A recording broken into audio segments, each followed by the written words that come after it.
If you shot Olympus in the film era, you already know the system was never only about size. It was about carrying less, moving faster, and still trusting the little lens on the front of your camera. Some Zuiko lenses became legends, but others quietly did their job for years without ever getting the respect they deserved. Today we are going back to those forgotten pieces of glass, 5 underrated Olympus lenses that still carry that old mechanical charm. You are watching Alt Buzz Lenses. Subscribe for forgotten glass, classic lens stories, and the lenses photographers still quietly talk about.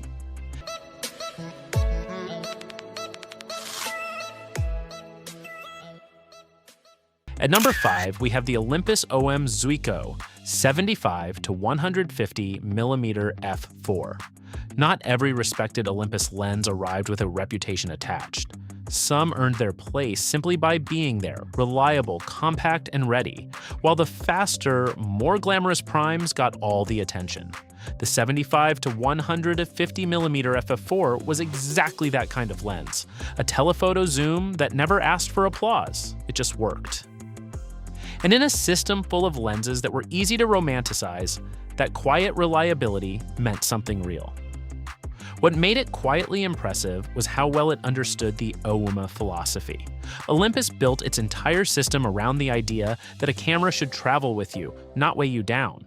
And here was a zoom covering a genuinely useful telephoto range, portraits, outdoor scenes, a little reach for travel moments, in a body that still felt proportional on a compact OM camera.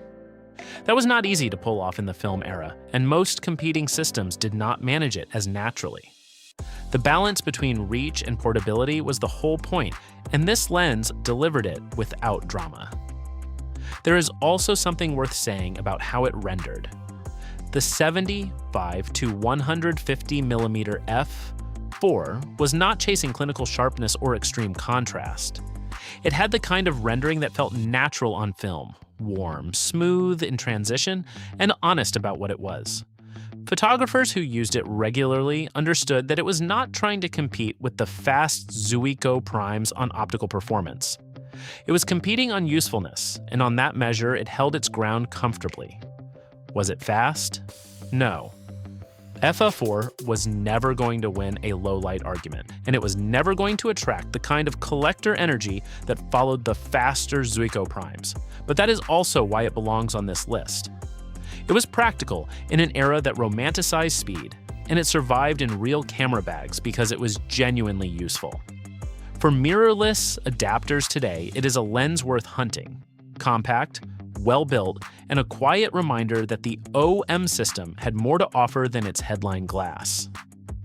At number 4, we have the Olympus OM Zuiko 135 mm f2.8. There was a time when a 135mm prime was simply part of the kit. Not a luxury, not a specialist tool, just a dependable telephoto that gave photographers a little compression, a little reach, and a cleaner separation between subject and background. It was the focal length photographers reached for at family gatherings, school events, outdoor portraits, and anything that needed a slightly tighter frame without crossing into heavy telephoto territory.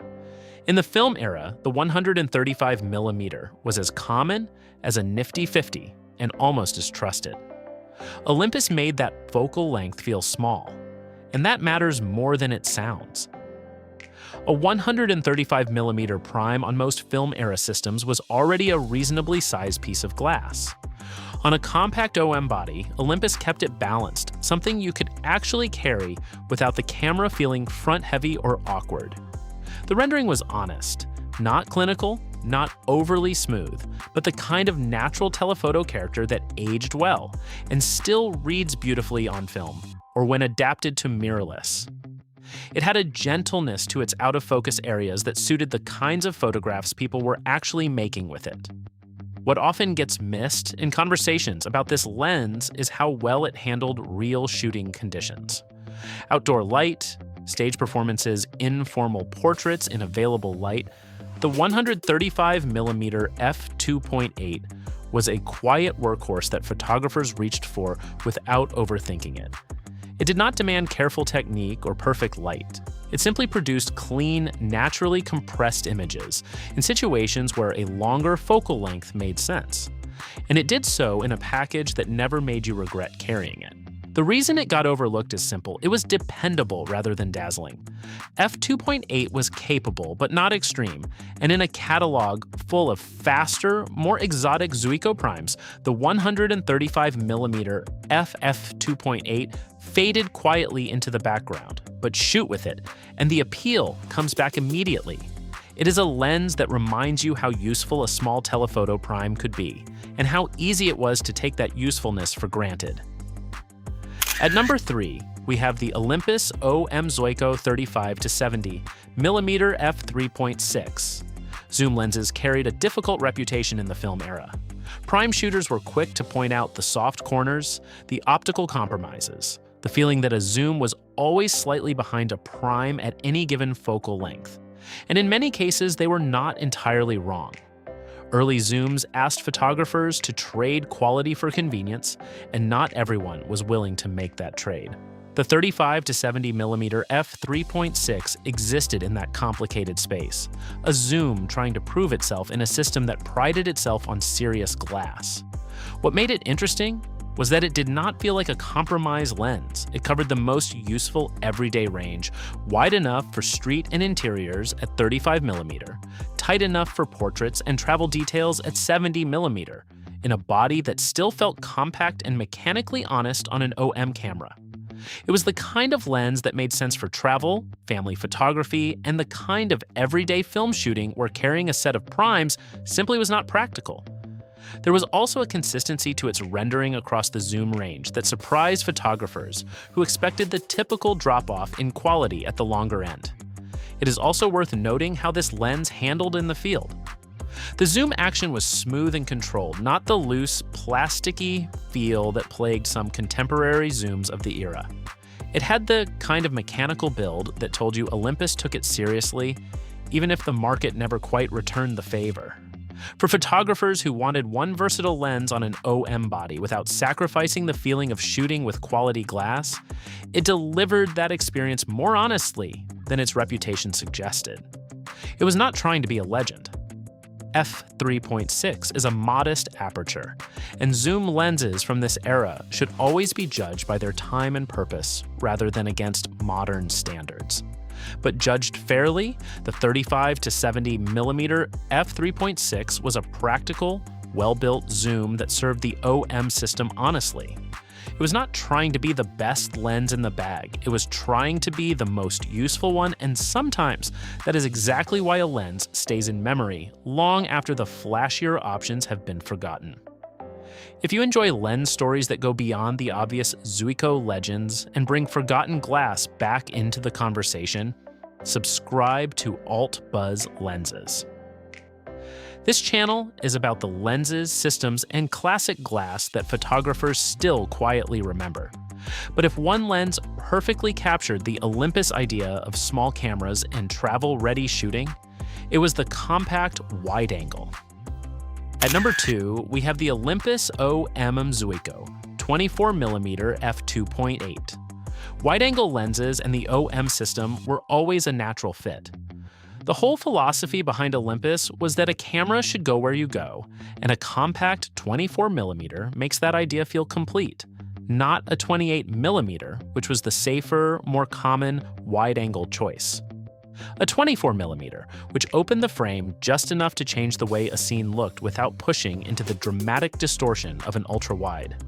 It was a considered choice, wide enough to be genuinely useful, restrained enough to remain versatile across different kinds of shooting. Olympus kept it small.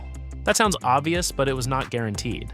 A 24mm lens on many film-era systems was already a reasonably sized prime.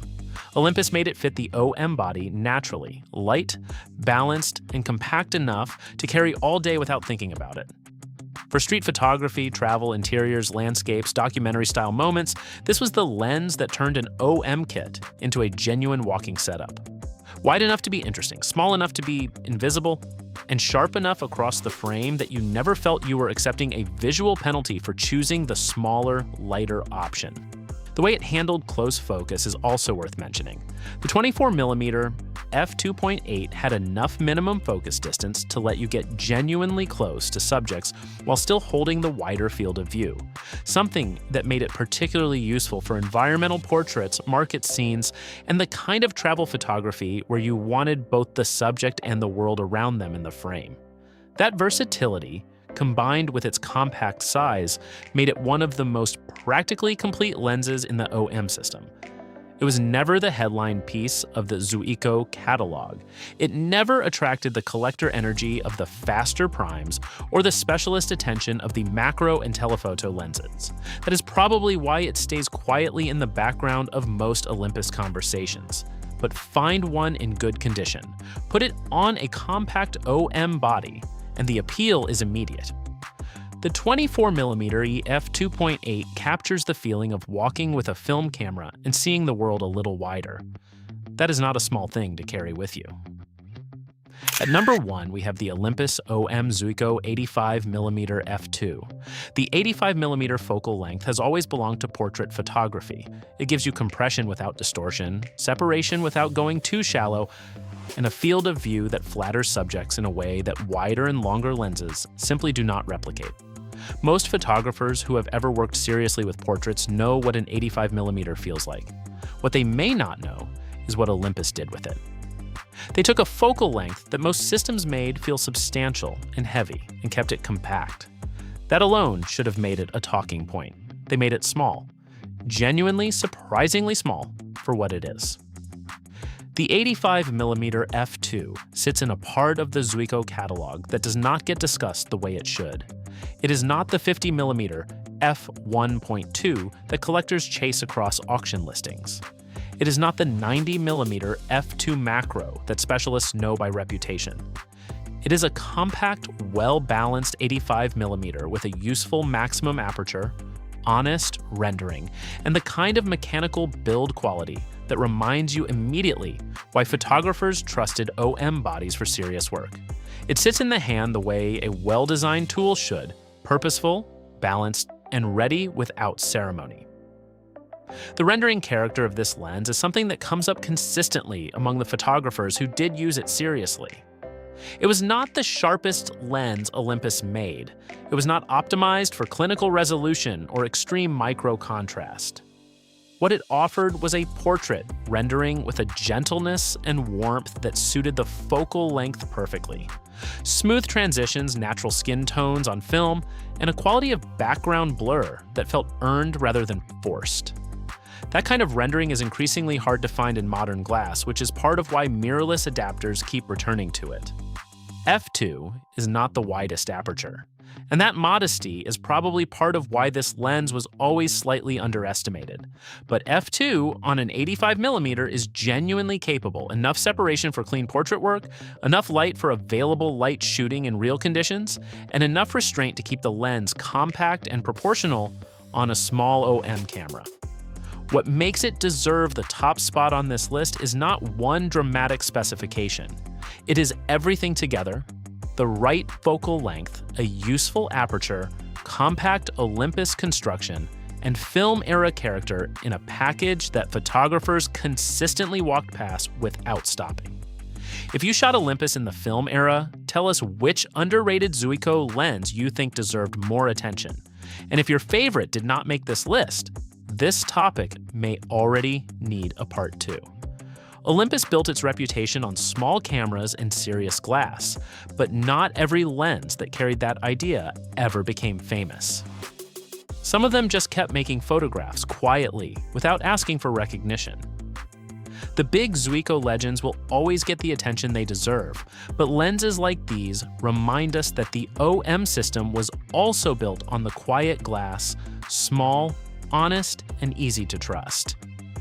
If that kind of lens story is what brought you here, subscribe to AltBuzz Lenses. Some lenses never needed the spotlight. They just needed someone to remember them.